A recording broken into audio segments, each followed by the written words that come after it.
kebangkitan Yesus Kristus. Katakan kebangkitan Yesus Kristus. Kita bersyukur.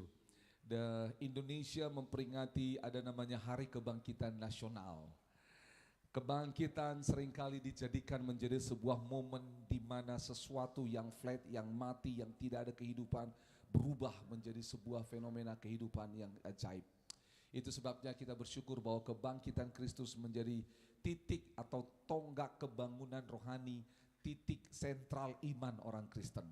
Mengapa? Karena ini sangat penting, katakan sangat penting. Sekali lagi katakan kiri kanan, sangat penting. Nah, saudara, hari ini kita sama-sama hari ini melihat fenomena ini.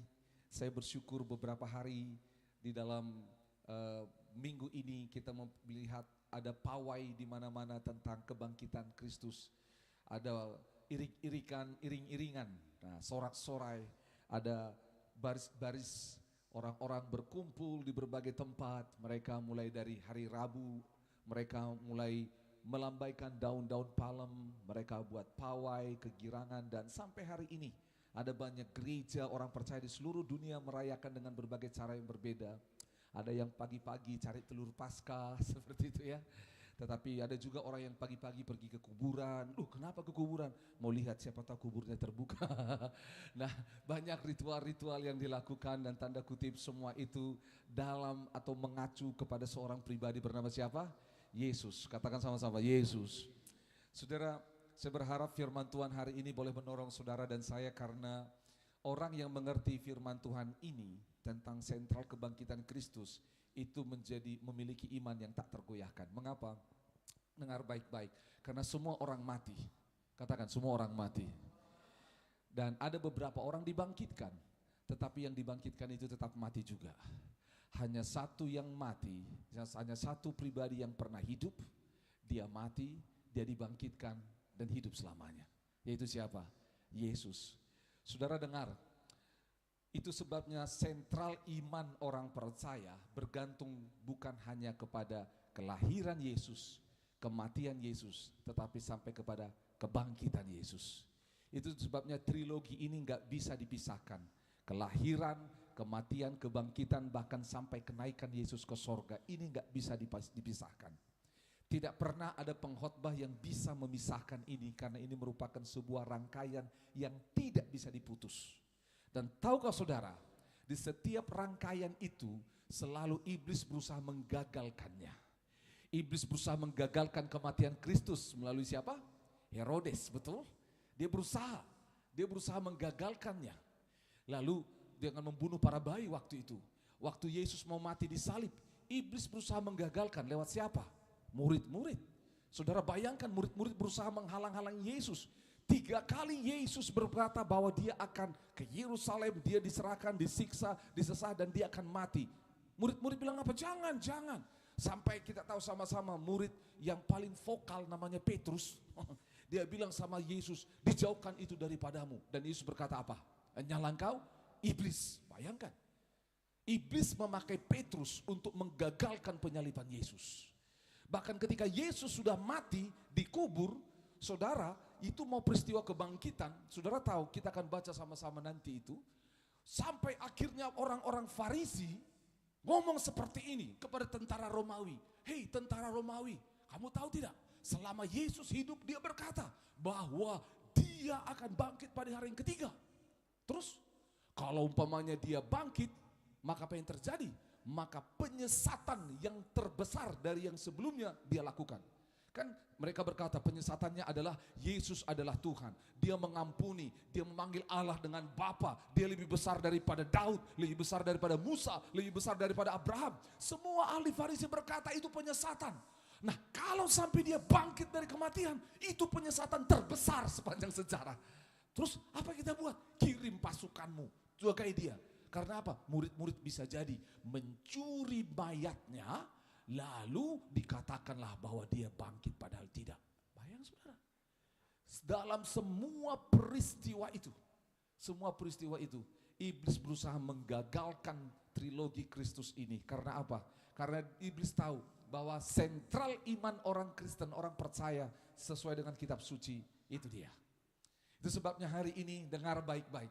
Ketika kita nangkap pesan Tuhan ini, apapun tidak akan bisa menggeser iman saudara. Mau orang datang dengan fakta lebih hebat dari apapun yang kita pahami, tetapi tidak ada yang bisa menggugurkan fakta tentang 3 hal ini. Itu sebabnya kita baca sama-sama dulu dari 1 Korintus pasal yang ke-15. Mari kita lihat. 1 Korintus pasal yang ke-15 ya. Saudara siap-siap, amin. Bilang kiri kanan, saya siap dengan firman Tuhan. Mari bangkit berdiri sama-sama. Mari bangkit berdiri sama-sama, sudah? Yes. Kita baca 1 Korintus 15 ayat 12. Sudah? Kita akan baca sampai ayat yang ke-22. Oke. 1 Korintus 15 ayat 12 sampai 22. Kita baca sama-sama. 1, 2, dan 3. Jadi bila mana kami beritakan bahwa Kristus dibangkitkan dari antara orang mati, bagaimana mungkin ada di antara kamu yang mengatakan bahwa tidak ada kebangkitan orang mati? Kalau tidak ada kebangkitan orang mati, maka Kristus juga tidak dibangkitkan. Tetapi andai kata Kristus tidak dibangkitkan, maka sia-sialah pemberitaan kami, dan sia-sialah juga kepercayaan kamu. Lebih daripada itu, kami ternyata berdusta terhadap Allah, karena tentang Dia kami katakan bahwa Ia telah membangkitkan Kristus, padahal Ia tidak membangkitkannya. Kalau andai kata benar bahwa orang mati tidak dibangkitkan. Sebab jika benar orang mati tidak dibangkitkan, maka Kristus juga tidak dibangkitkan. Dan jika Kristus tidak dibangkitkan, maka sia-sialah kepercayaan kamu, dan kamu masih hidup dalam dosa. Demikianlah binasa juga orang-orang yang mati dalam Kristus. Jikalau kita hanya dalam hidup ini saja menaruh pengharapan pada Kristus, maka kita adalah orang-orang yang paling malang dari segala manusia. Tetapi yang benar ialah bahwa Kristus telah dibangkitkan dari antara orang mati sebagai yang sulung dari orang-orang yang telah meninggal. Sebab sama seperti maut datang karena satu orang manusia, demikian juga kebangkitan orang mati datang karena satu orang manusia. 22. Karena sama seperti semua orang mati dalam persekutuan dengan Adam, demikian pula semua orang akan dihidupkan kembali dalam persekutuan dengan Kristus. Amin. Silakan duduk Bapak Ibu Saudara. Ini menarik. Saudara, kebangkitan Kristus ini menjadi sentral iman orang Kristen, orang percaya. Karena sekali lagi semua tokoh, semua pemimpin agama yang pernah ada di muka bumi ini, saya katakan pemimpin agama Yesus lebih daripada pemimpin agama, amin. Dan kita tahu sama-sama kenapa orang berkata Yesus itu agamanya Yudaisme Yahudi tetapi disembah oleh orang Kristen. Saudara tahu sama-sama bahwa Kristen itu muncul karena mereka mengikuti gaya hidup Kristus, mengikuti ajaran Kristus, bukan mengikuti ajaran Yahudi atau Yudaisme, tidak. Jadi kalau dikatakan Kristen itu agama Yahudi, bukan. Kita mengikuti gaya hidup dan kepercayaan kepada Kristus. Itu sebabnya di Antiokhia lah pertama kali mereka disebut Kristen, karena mereka mengikuti gaya hidup Kristus. Christian maksudnya adalah seperti Christ likeness, seperti Kristus, begitu ya. Dan saudara tahu apa yang terjadi? Kristus yang kita ikuti, yang kita percayai ini berbeda dengan Kristus yang disembah oleh orang Yahudi pula. Karena orang Yahudi tidak percaya akan kedatangan Yesus yang kedua kali. Mereka nggak percaya bahwa Yesus sudah datang. Mereka nggak percaya bahwa Yesus yang disalib itu adalah Tuhan. Mereka sampai hari ini masih menantikan Mesias datang. Ya, kita juga menantikan Mesias datang, tapi kedatangannya yang kedua kali, bukan yang pertama kali.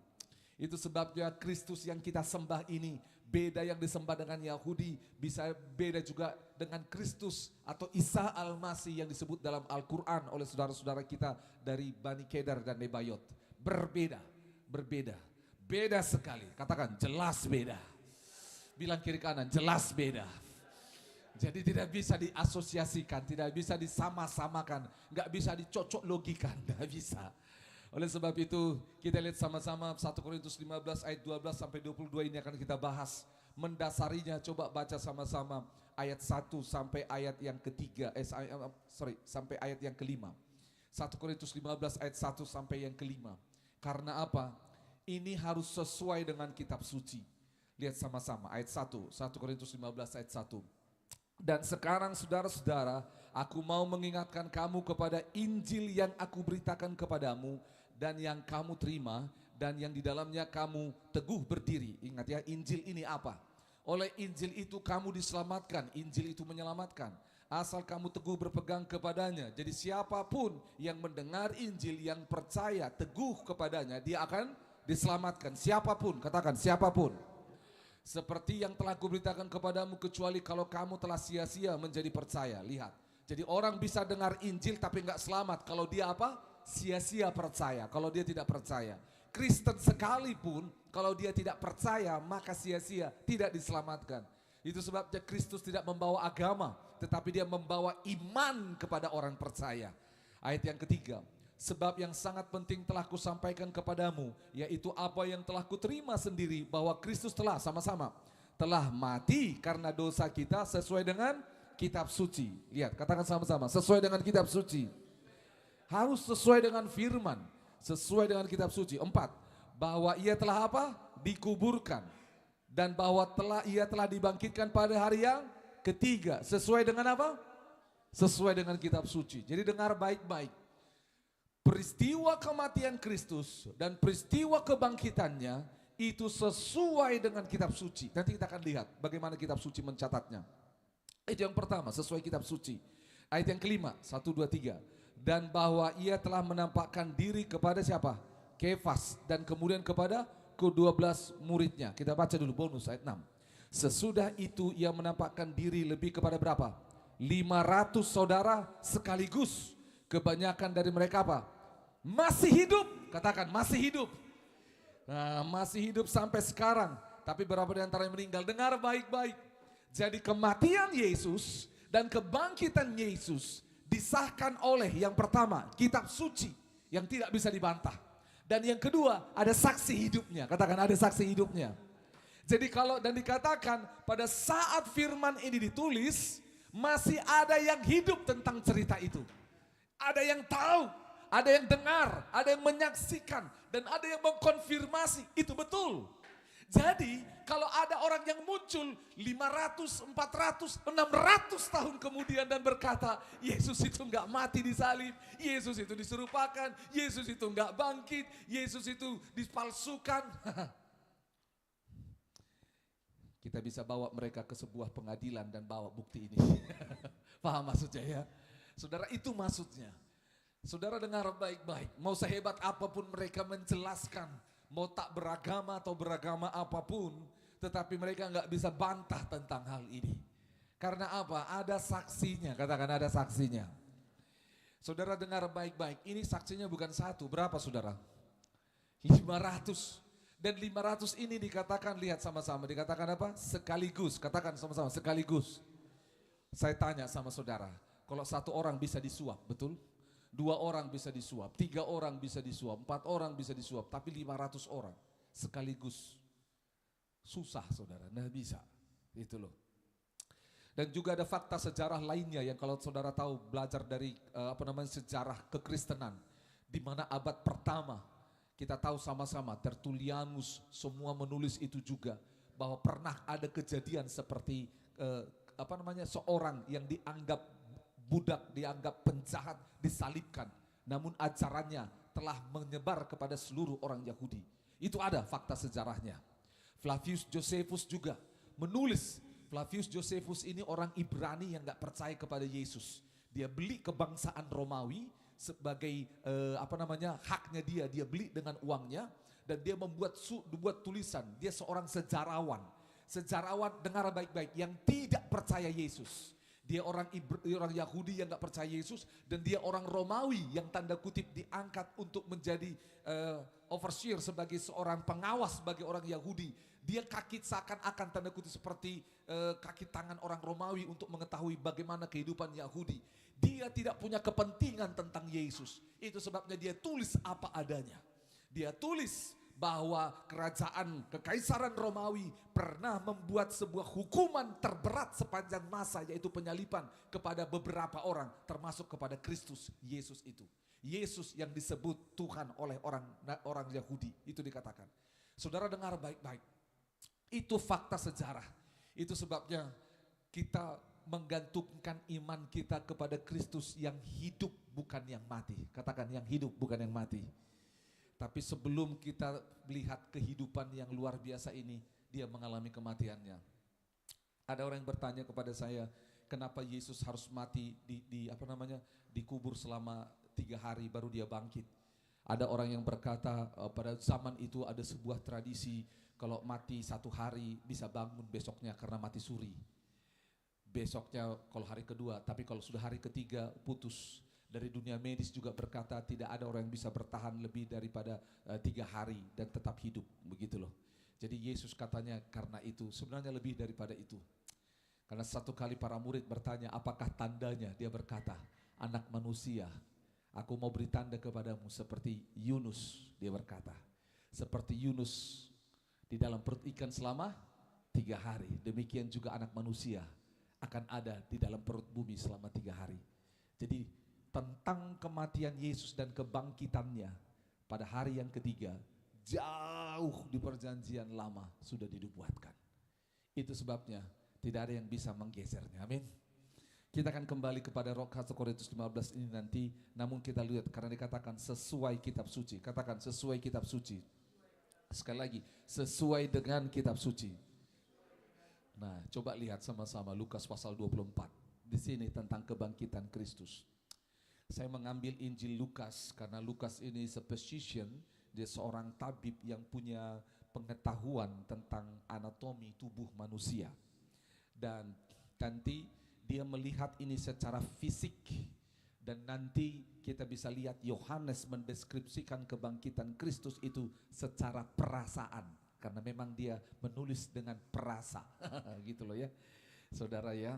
Itu sebabnya kita lihat Injil Lukas lebih detail tentang fakta, nomor, angka, hari, tempat. Itu namanya Lukas karena dia seorang dia seorang tenaga medis yang tanda kutip sangat akurat dengan data-data.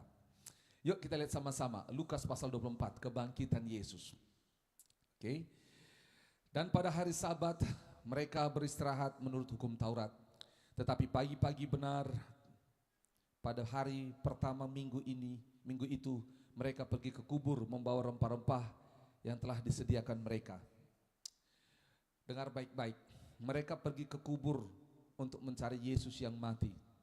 Padahal sebelumnya Yesus sudah ceritakan bahwa anak manusia akan mati, dikubur dan bangkit pada hari yang ketiga. Tapi dengar, mereka ke kubur hanya untuk melihat orang yang mati. Saudara dengar baik-baik. Ini menarik sekali. Secara pribadi saya protes dalam hati. Kok bisa-bisanya para murid yang bersama dengan dia, saudaranya, bahkan ibunya sendiri enggak percaya sama perkataan Kristus bahwa dia akan bangkit pada hari ketiga. Saudara paham? Oke. Saya tanya sama saudara, kalau ada peristiwa penting dalam hidupmu, kau kasih tahu sama seseorang dan mereka enggak percaya, gimana perasaanmu? Saudara kan kecewa, apa sih masa gak percaya? Saudara bayangkan, dengar.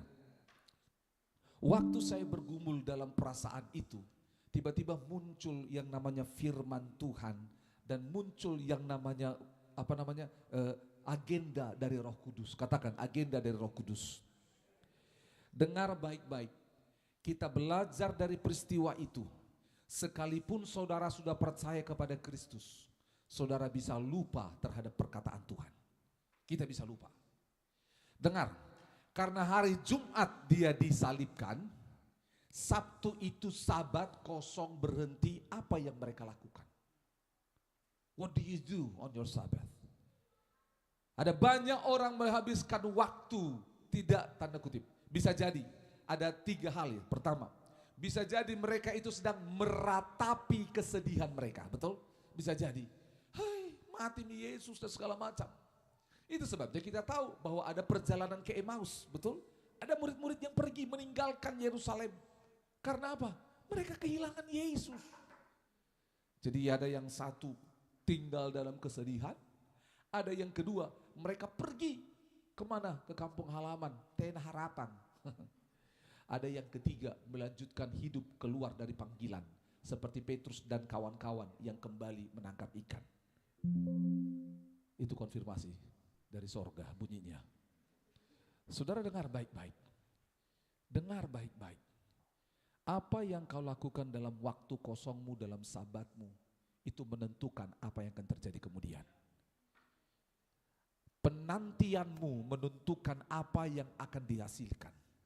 Mereka tidak menantikan dengan baik. Mereka tidak bergantung pada perjanjian Tuhan. Sehingga mereka tidak mengalami hal yang spektakuler. Dari situ tiba-tiba Tuhan ingatkan saya, itu sebabnya Agus. Malaikat itu bahkan Yesus berkata kemudian, kumpul di Yerusalem, jangan pergi. Yesus ingatkan mereka kembali. Makanya mereka kumpul pada hari Pentakosta. Karena udah dikasih tahu 3 kali berturut-turut, mereka nggak ingat, mereka nggak pay attention, mereka nggak percaya. Itu sebabnya dibilang apa sekali lagi, hei jangan kemana-mana, tunggu sampai aku mencurahkan rohku. Mereka akhirnya, kemarin malu-malu kak, dia udah kasih 3 kali. Coba kalau Kristus itu kayak kita ya, bikin sinetron, kita akan bikin redaksinya. Aku bilang juga apa, betul? Nanti kita masukkan di sini redaksinya, coba lihat ya. Kita ambil dari bahasa kekinian nanti kita coba masukkan. Yuk sama-sama, ayat 2. Mereka mendapati batu sudah terguling dari kubur itu. Katakan batu sudah terguling. Sekali lagi, batu sudah terguling. Saudara tahu apa yang terjadi? Ini kan makam punyanya Yusuf. Dan saudara tahu apa yang terjadi? Batu yang terguling itu bukan batu yang ringan, batu yang sangat berat, yang hanya bisa digeser oleh orang sebanyak minimal 8-10 orang menggeser, dan saking beratnya batu itu. Dan saudara tahu batu itu kalau waktu ditutup, dia nggak ada engselnya, hanya bisa dibuka dari luar, nggak bisa dibuka dari dalam.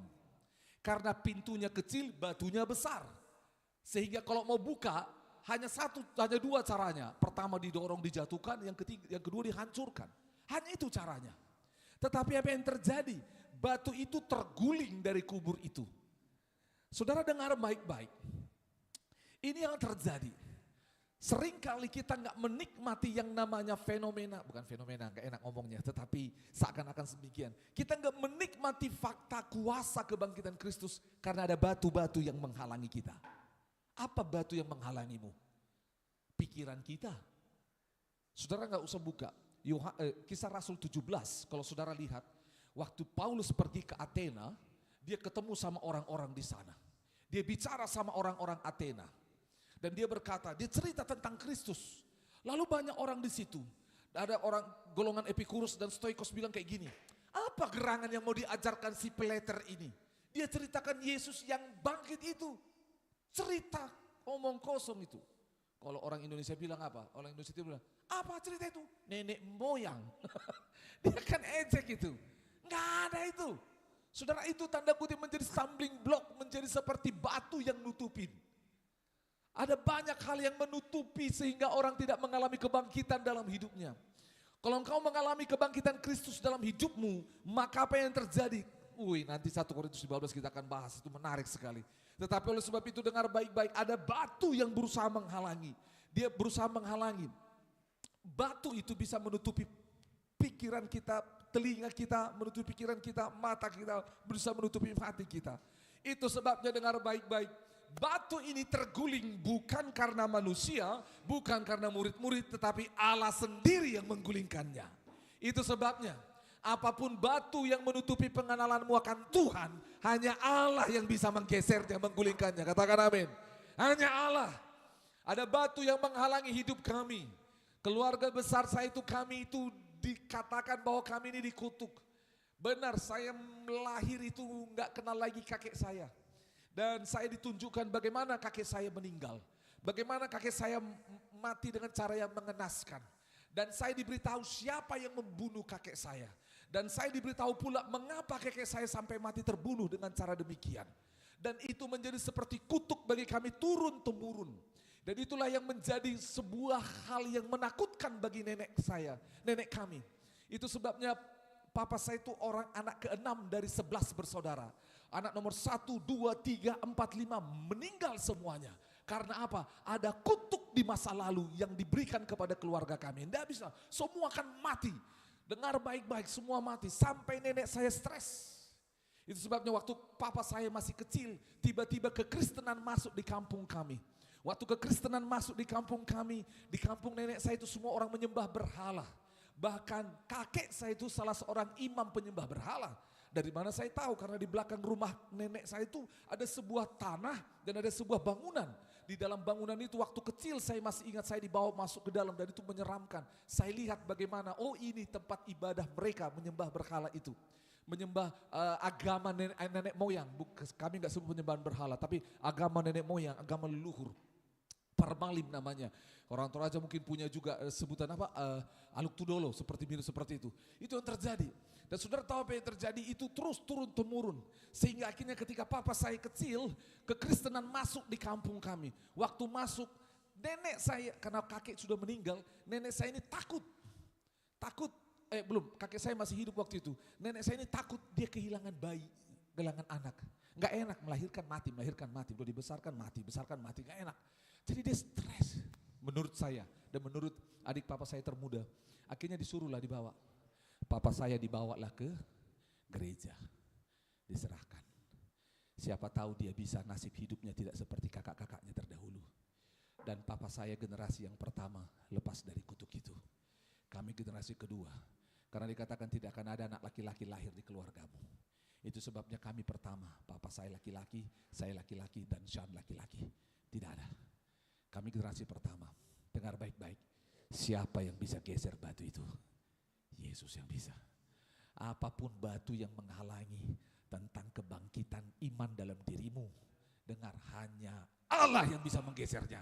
Hanya Allah yang bisa menggulingkannya. Apapun. Engkau mau dikutuk jadi pangeran kodok. Engkau dikutuk cantik selama-lamanya tapi tidak akan menikah selama-lamanya.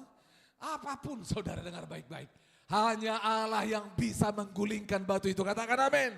Bilang kiri kanan, hanya Allah yang bisa menggulingkannya. Dengar baik-baik, apapun itu batunya, katakan apapun batunya. Nah, hanya Tuhan yang bisa menggulingkan, amin. Dengar, itu sebabnya saudara ketemu dengan batu apapun yang menghalangi engkau dalam perjalanan imanmu kepada Tuhan. Ingat ini. Ayat 3, dan setelah masuk mereka tidak menemukan mayat Tuhan Yesus. Mereka enggak ketemu. Sementara mereka berdiri temangu-mangu karena hal itu tiba-tiba ada 2 orang berdiri di dekat mereka memakai pakaian yang berkilau-kilauan. Ayat 5, Lukas 24 ayat 5. Mereka sangat ketakutan dan menundukkan kepala. Tetapi kedua orang itu berkata kepada mereka, sama-sama kita baca, 1, 2, 3. Mengapa kamu mencari dia yang hidup di antara orang mati? Indah sekali perkataan ini. Tahun lalu kalau nggak salah saya khotbahkan ini. Mencari yang hidup di antara orang mati. Oh, itu sebabnya dengar baik-baik. Kekristenan itu adalah kehidupan bukan kematian, amin. Mencari yang hidup di antara orang yang mati, di antara orang mati. Itu malaikat bilang apa? Dia kan sudah kasih tahu bahwa dia hidup di antara orang mati. Enggak ketemu, katakan sama-sama, enggak ketemu. Dengar baik-baik, waktu saya renungkan firman Tuhan ini, saya mengingat peristiwa satu persatu, enggak semua mungkin yang saya ingat. Tapi ketika saya ingat peristiwa hidup saudara, saya ambil firman Tuhan ini dan saya bilang, engkau tidak akan ditemukan dalam kematian, tetapi dalam kehidupan, amin. Dengar baik-baik, apapun masalahmu, orang akan lihat engkau bukan berujung dalam kematian, tapi dalam kehidupan. Ngomong begitu sama hidupmu. Aku akan bertahan karena aku ditetapkan bukan dalam kematian, tapi dalam kehidupan. Keluargaku, siapapun, atau kolega, bahkan musuh sekalipun, yang mungkin mencibir, menghina dan mengharapkan kematianku, mereka akan melihat kehidupanku bukan kematianku. Karena apa? Aku ditemukan di antara kehidupan. Aku orang yang hidup di antara orang yang mati. Aku bukan orang yang mati di antara orang yang hidup.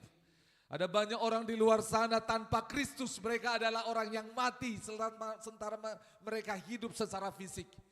Itu sebabnya kita tidak mau kebangkitan Kristus ini membuat orang yang hidup di antara orang yang mati. Itu sebabnya pastikan bahwa hidup kita bergantung kepada Kristus. Katakan amin. Lanjut dikatakan di sana ayat 6, ia tidak ada di sini. Yesus tidak ada di sini. Ia telah bangkit. Ingatlah apa yang dikatakannya kepada kamu ketika ia masih di Galilea, yaitu bahwa anak manusia harus diserahkan ke tangan orang berdosa dan disalibkan dan akan bangkit pada hari yang ketiga. Dengarkan baik-baik, Yesus sudah sampaikan itu 3 kali, malaikat itu sampaikan lagi. Maka apa yang terjadi? Ayat 8, lihat sama-sama. Maka 1, 2, 3, teringatlah mereka akan perkataan Yesus. Katakan teringat. Banyak orang memilih ingatan yang salah. Seperti mereka ini memilih ingatan yang salah. Mereka mungkin mengingat nostalgia bagaimana Yesus memberi makan 5.000 orang. Bagaimana Yesus berjalan di atas air. Bagaimana Yesus menyembuhkan orang kusta. Bagaimana Yesus membangkitkan orang mati. Itu yang mereka ingat. Mereka enggak ingat perkataan Yesus. Itu sebabnya dengar baik-baik. Ini keras, dengar. Kalau engkau enggak baca Alkitab, kau enggak punya ingatan. Dengar baik-baik. Yang di online juga. Orang Kristen yang enggak baca Alkitab, enggak tahu perkataan Tuhan. Ingatanmu akan kosong. Ketika kau punya masalah, kau akan bingung. Ini sebuah cerita lucu. Sama-sama bilang cerita lucu.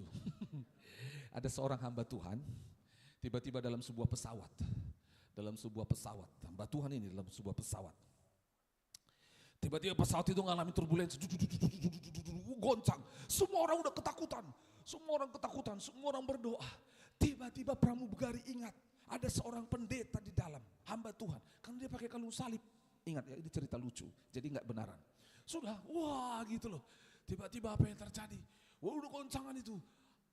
Pramugari ini ingat, dia ingat ada hamba Tuhan di sana. Dia lari, dia goncang-goncang. Excuse me, permisi. Tabe gini. Permisi, Bapak hamba Tuhan, ya, lakukan sesuatu. Oh baik, apa yang harus dilakukan? Berikan saya amplop. Oh ya, berikan. Dia bingung, kenapa? Lepaskan itu isi belja, ya. Dia boleh berdiri. Lakukan apa Pak? Dia kumpulin kolekte, saudara. Dia kumpulin kolekte dari semua orang di dalam pesawat. Saudara tahu nggak apa maksud dari cerita ini? Di akhir atau dalam suasana genting hidup seseorang, apa yang ada di kepalanya itu menentukan siapa dia. Betul. Itu menentukan siapa dia. Itu sebabnya kalau kita tidak baca firman Tuhan, kosong ini otak, kosong ini hati. Ketika sesuatu yang berat terjadi dalam hidupmu, apa yang akan muncul? Kalau kau nggak isi, maka apa yang terjadi? Dengan mudah iblis akan isi. Dia akan tuntun kau kepada bukan jalan kehidupan. Dia akan tuntun kau kepada jalan tol, jalan kematian. Dia akan tuntun kau lompat daripada lompat jembatan. Engkau akan bunuh diri. Dia tuntun kau minum racun.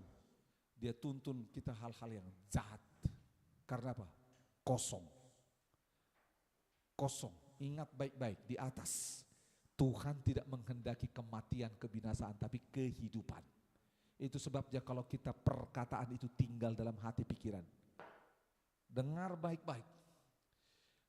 Kebangkitan Kristus merupakan salah satu peperangan terbesar antara Allah dengan iblis.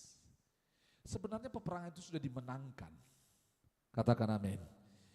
Hanya kita yang mengalami dampaknya, menang atau kalah, tergantung kepada apa yang mengisi hati pikiran kita. Karena peperangan sudah dimenangkan. Menang atau kalah itu Tuhan sudah tetapkan menang. mau turun ke kita bisa kalah kalau kita nggak nikmati kemenangannya. Itu sebabnya, katakan sama-sama, teringat. Apa yang kau ingat? Tanya kiri kanan, apa yang kau ingat? Makanya tadi ada lagunya, ingat kasihnya yang tebus hidupku. Ingat kasihnya, ingat firman-Nya, apa yang kau ingat? Betul. Kita tidak akan pernah mengingat sesuatu yang tidak pernah kita lalui, betul? Dengar, ini yang kedua. Baca firman pun kalau nggak dialami nggak akan diingat. Betul? Itu sebabnya dengar baik-baik. Apa yang mengisi? Apa yang mengisi? Apa yang mengisi? Lanjut lagi. 9. Dan setelah mereka kembali ke kubur, mereka menceritakan semua itu kepada ke-11 murid dan kepada semua saudara yang lain. Perempuan-perempuan itu ialah Maria Magdala dan Yohana, Maria ibu Yakobus, dan perempuan-perempuan lain juga bersama-sama dengan mereka memberitahukan kepada Rasul. Tapi bagaimana perkataan-perkataan itu seakan-akan apa? Seakan-akan apa? Sekali lagi, dengar baik-baik saudara ya. Omong kosong. Dan mereka tidak percaya kepada perempuan-perempuan itu. Siapa yang tidak percaya itu? Para murid. Dengar baik-baik saudara. Mengapa tidak percaya? Pertama, ini yang bawa berita perempuan. Pada waktu itu mereka berpikir pembawa berita yang sah adalah siapa? Laki-laki. Yang mereka masih diblok dengan budaya gitu loh. Dan dengar baik-baik, mereka nggak percaya. Padahal perempuan-perempuan yang ditulis ini adalah perempuan-perempuan yang mengalami mujizat daripada Tuhan. Perempuan ini yang diusir 7 roh jahat daripadanya. Ibu Yakobus ini yang sakit disembuhkan oleh Yesus. Mereka nggak percaya kepada perkataan itu. Dengar baik-baik. Itu natur kita nggak percaya. Benar, kalau kita nggak ngalami nggak percaya. Dengar, perempuan ini menjadi percaya karena batu yang menghalangi kepercayaan mereka sudah dibuka. Tapi para murid belum. Jadinya omong kosong. Dengar baik-baik. Firman Tuhan akan jadi omong kosong kalau kita nggak percaya. 12. Sungguh pun demikian Petrus apa? Bangun lalu cepat-cepat pergi ke kubur itu. Di kitab Yohanes dia lari ke kubur, dikatakan pergi cepat-cepat dia lari. Dan saudara tahu 2 orang yang lomba lari ke kubur, 1 Petrus dan 1 Yohanes. Dan tebak siapa pemenangnya? Yohanes. Bukan Petrus. Ternyata Yohanes is a runner. John is a runner. Yohanes ini seorang pelari yang hebat. Gitu loh. Mungkin karena Petrus biasa di laut, dia pintar berenang, dia tidak pintar berlari. Oke ya. Ia menjungkuk ke dalam, ia melihat hanya kain kapan saja. Lalu ia pergi dan bertanya ke dalam hatinya, apa yang kiranya terjadi? Apa kiranya terjadi? Saudara, kita berhenti di sini. Menarik sekali tentang perkara ini. Mengapa? Karena Kristus, kisah ini dituliskan pertama sangat dekat dengan orang-orang yang merindukan Dia. Saudara, kisah kebangkitan Kristus ini menggemparkan kepada 3 bagian secara garis besar. Yang pertama, kepada para pengikutnya, para muridnya dan semua yang percaya kepadanya. Yang kedua, kepada para ahli Farisi, pada ahli Taurat pada waktu itu.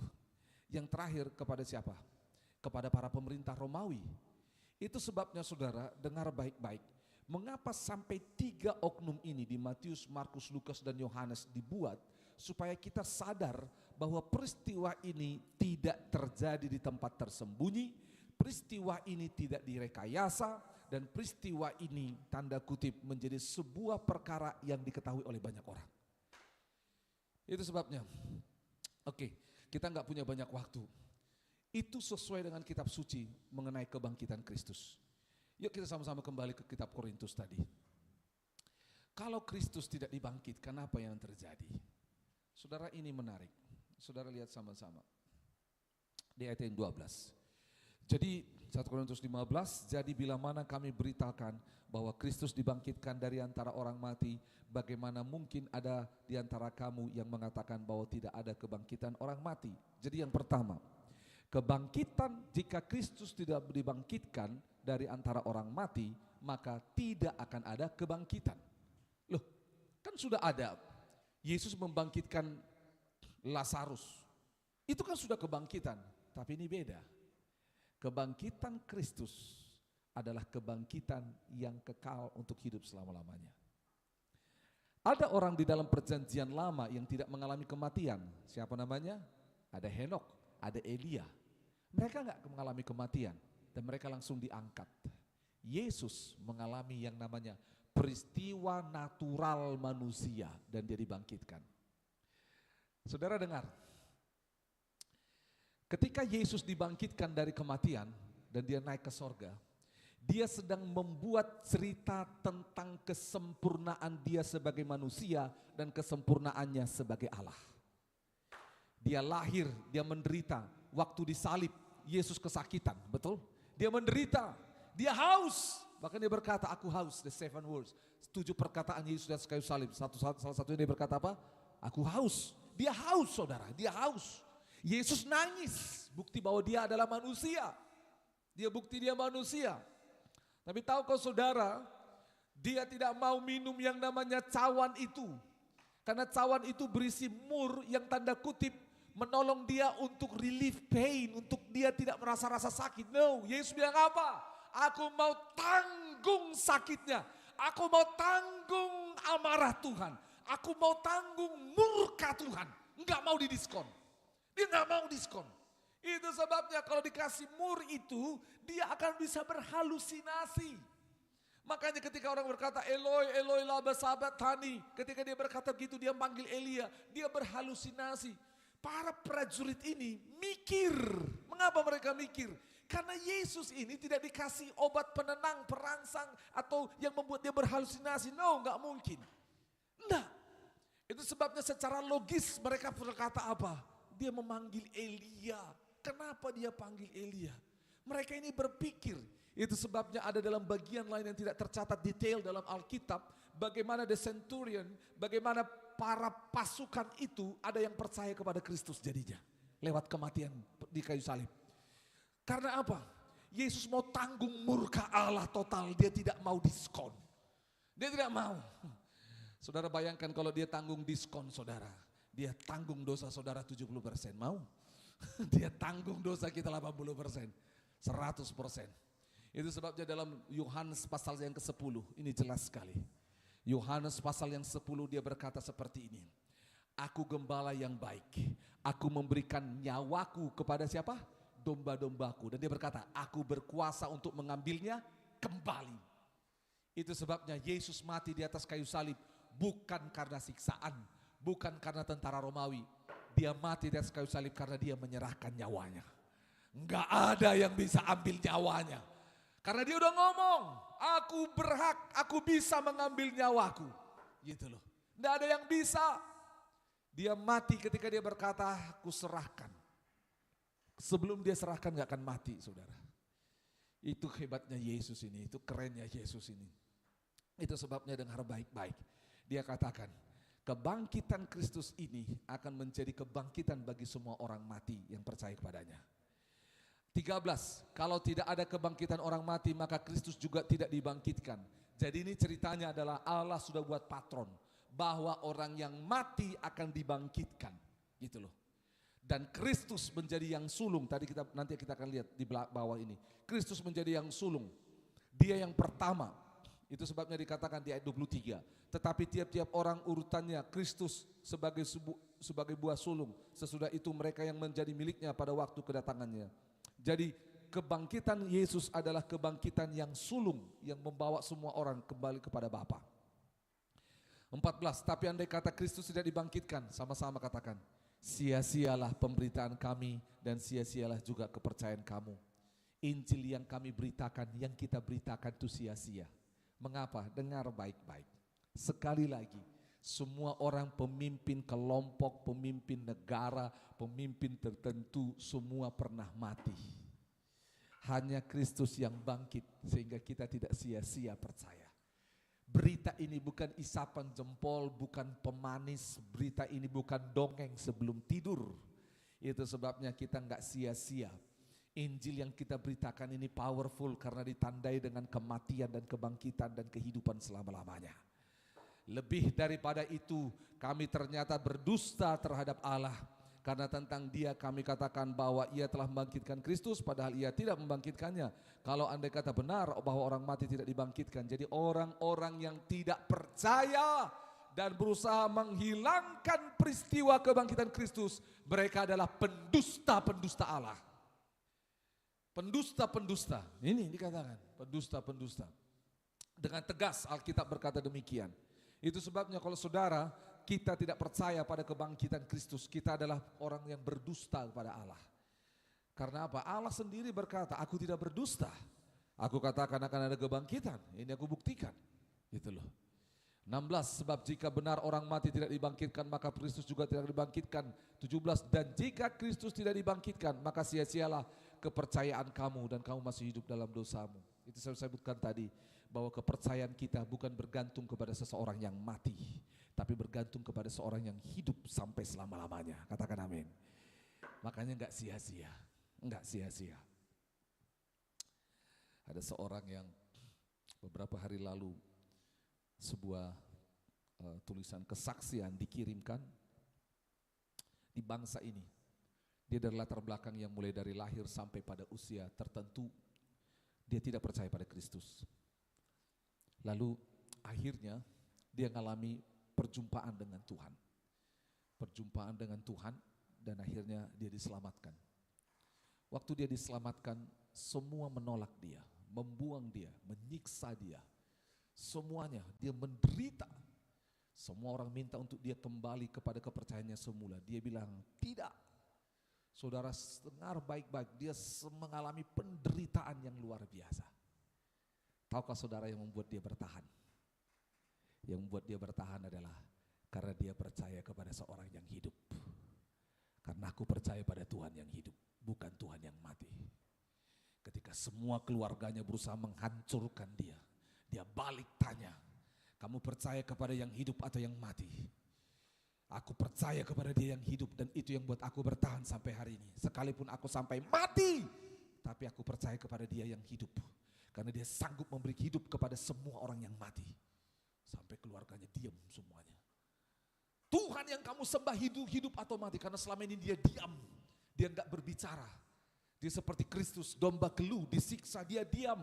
Dia tidak melawan. Dan pada hari itu dia berani bicara kepada semua keluarga. Dan mereka syok.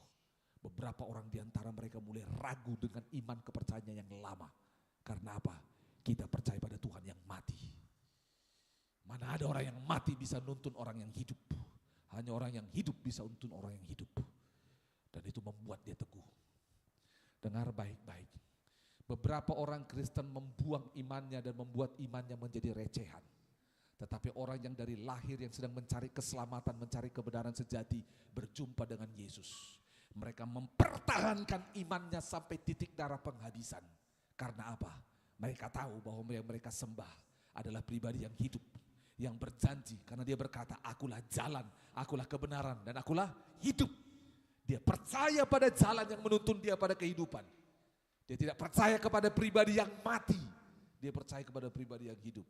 Itu sebabnya dikatakan sia-sia iman percaya kita kalau Kristus tidak hidup. Dan dikatakan kamu masih hidup dalam apa? Dosa. Mengapa? Tanpa kebangkitan kita masih mati, masih dalam dosa. Karena kematian adalah segel yang dikatakan oleh dosa. Masih ingat? Kejadian pasal 3. Ketika Allah berkata, Adam, Hawa, aku berikan kepadamu seluruh taman ini. Semua buah pohon di sini boleh kamu makan buahnya. Kecuali satu, yaitu pohon pengetahuan yang baik dan jahat. Kalau kamu makan, maka kamu akan apa? Mati. Jadi dosa pasti berujung kepada kematian. Dengar baik-baik. Itu sebabnya ketika Kristus bangkit, dia sudah mengalahkan apa? Kematian. Makanya lompat Alkitab saudara, 1 Korintus 15. Kita baca mulai dari ayat yang ke-54, 55 sampai 56. Sampai 57. 54, 1 Korintus 15 mulai dari 54 sampai 57. Dan sesudah yang dapat binasa ini mengenakan yang tidak dapat binasa, dan yang dapat mati ini mengenakan yang tidak dapat mati, maka genaplah firman Tuhan yang tertulis sama-sama. Maut telah ditelan dalam kemenangan. Hai maut, di manakah kemenanganmu? Hai maut, di manakah sengatmu? Sengat maut ialah dosa, dan kuasa dosa ialah hukum Taurat. Tetapi syukur kepada Allah yang telah memberikan kepada kita kemenangan oleh siapa? Yesus Kristus Tuhan kita. Jadi jelas dia segel, dia berkata, dosa, maut di mana? Where is your sting? Nggak ada lagi, nggak ada lagi. Itu sebabnya dengar, tanpa kebangkitan Kristus sia-sia kepercayaan kita dan kita masih diperbudak oleh dosa. Itu sebabnya dengar baik-baik, apapun dosa saudara, mau kita banding-bandingkan dosa Bapak Ibu Saudara dengan yang lain, semuanya sudah selesai, katakan amin. Bilang kiri kanan, dosaku sudah selesai. Kasih tahu juga sama dia, dosamu sudah selesai. Banyak orang gak percaya bahwa dosanya sudah selesai, banyak orang. Sedikit lagi, 18. Demikianlah binasa juga orang-orang yang mati dalam Kristus. 19. Jika kamu hanya dalam hidup ini saja menaruh pengharapan pada Kristus, maka kita adalah orang-orang yang apa? Yang paling malang dari segala manusia. Saya pikir, Tuhan, kan kami udah menggantungkan iman pada Kristus, tapi kenapa menjadi orang yang malang? Karena apa? Lihat 20. Tetapi yang benar ialah, katakan yang benar. Berarti ada yang salah dong. Tangkap baik-baik ini supaya enggak saudara disesatkan. Ayat 20. Tetapi yang benar ialah bahwa Kristus telah dibangkitkan dari antara orang mati sebagai yang sulung dari antara orang yang telah meninggal. Sebab sama seperti maut datang karena satu orang manusia, demikian juga kebangkitan orang mati datang karena satu orang manusia. Apa yang salah? Kalau saudara hanya percaya Kristus tanpa kematian dan kebangkitannya, itu salah. Itu sebabnya ada orang yang percaya Kristus sebagai nabi. Ada yang percaya bahwa Kristus sebagai pengajar. Ada yang percaya bahwa Kristus itu sebagai pembuat mujizat. Ada yang percaya bahwa Kristus itu adalah tokoh agama. Dengar baik-baik. Kalau saudara atau siapapun yang percaya kepada Kristus hanya sampai pada level itu salah. Itu sesat. Itu sebabnya ada kitab-kitab yang lain yang berkata bahwa Yesus itu mereka percaya sebagai seorang nabi.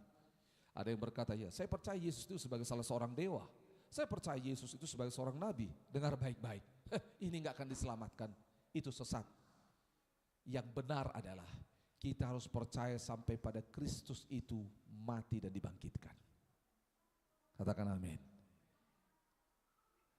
Terakhir, kalau kita tidak sampai kepada titik ini, dikatakan yang paling malang dari segala manusia, maka apa yang terjadi? Engkau akan bisa digeser. Kemarin ada yang nanya sama saya, dia ngomong seperti ini. Yesus kan berdoanya berapa kali sehari?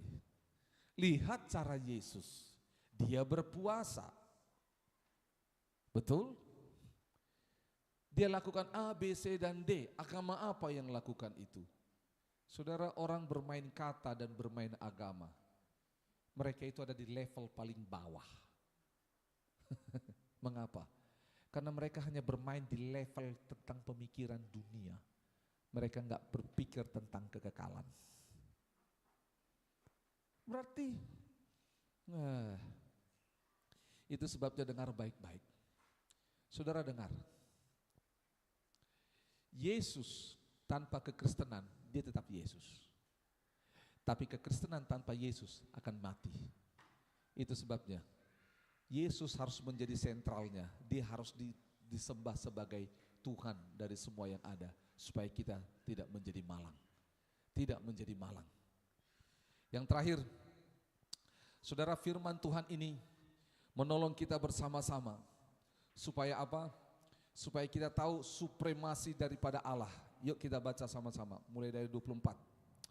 Kemudian tiba kesudahannya itu bila mana ia menyerahkan kerajaan kepada Allah Bapa, sesudah ia membinasakan segala pemerintahan, kekuasaan dan kekuatan. Dengar baik-baik, dia memegang semuanya, lanjut dan saya jelaskan. Karena ia harus memegang pemerintahan raja sebagai raja sampai Allah meletakkan semua musuhnya di bawah kakinya.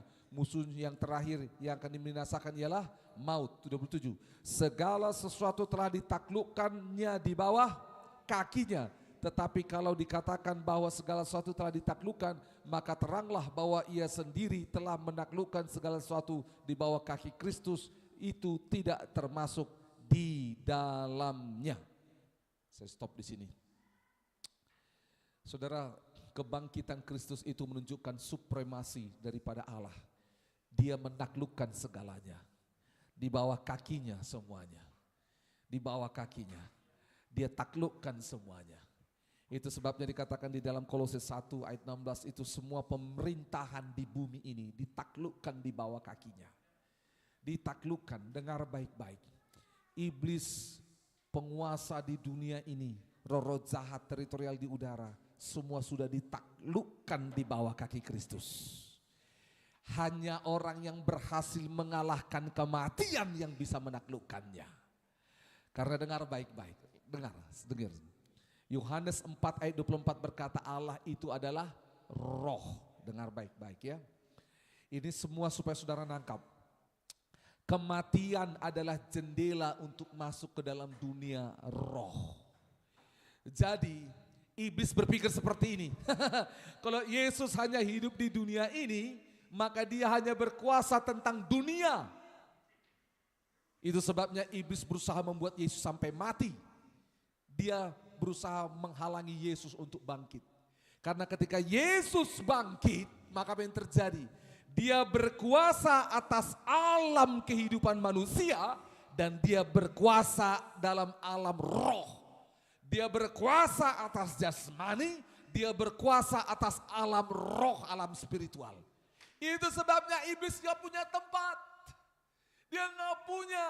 Karena dia lihat kebangkitan Kristus itu menjadi puncak kekalahan. Dikatakan musuh yang terakhir adalah maut.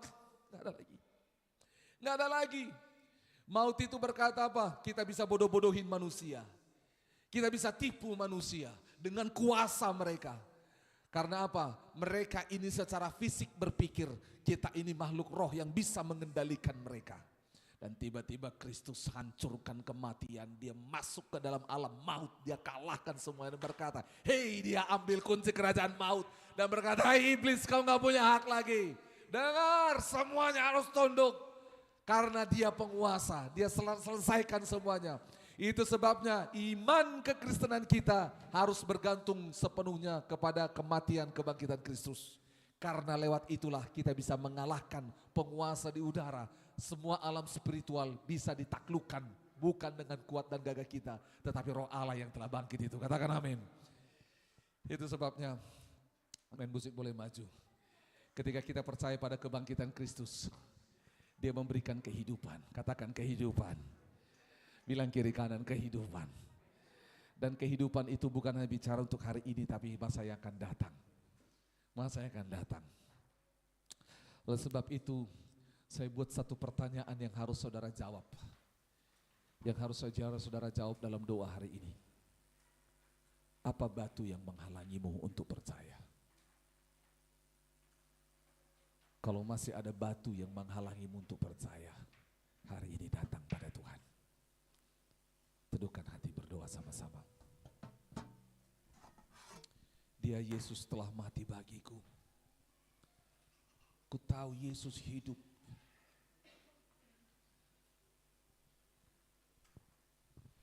Ku tahu Yesus hidup.